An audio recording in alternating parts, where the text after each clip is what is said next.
and read the book Scattered Mind.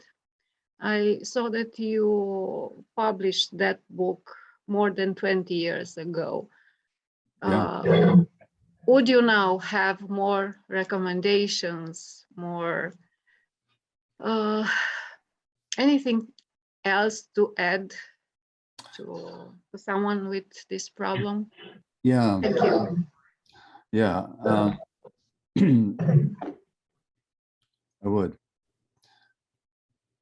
Not very much, perhaps, because all the research that's come out since then only supports what I said then, that it's not a disease, that it starts off as a coping mechanism in response to stress, and so on. What I would say now is not just about ADD, but about anything that we call illness. We talk about having cancer, having ADD, having anxiety disorder, having depression, having schizophrenia, having rheumatoid arthritis. Now notice the language. When I say I have something, what is the assumption? The assumption is that there's this thing, and then there's I, and I have this thing. So I have a cell phone. It's not me. It's something separate from me. It's a thing that I have. I could give it away if I wanted to. I could lock it in the closet if I wanted to, or I could use it if I wanted to. But it's not me. So when somebody says, I have ADD, or I have anything, it's the same language. There's this thing called ADD, and then there's me, and I have this thing. But what if there isn't a thing? What if there's a process? And that process didn't enter me from the outside in some strange way. That process is a response to my life.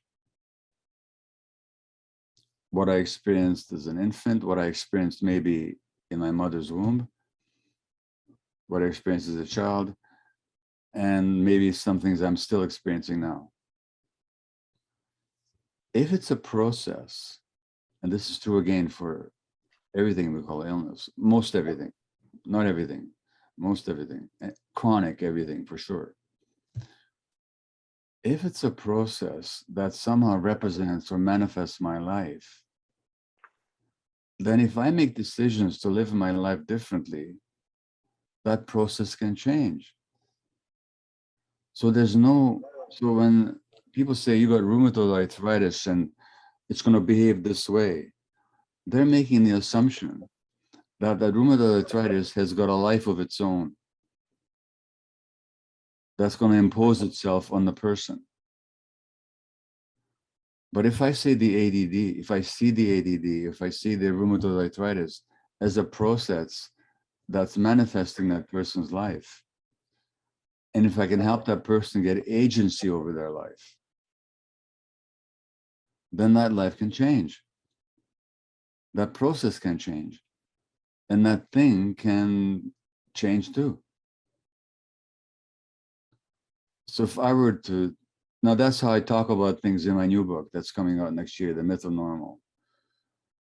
And as always,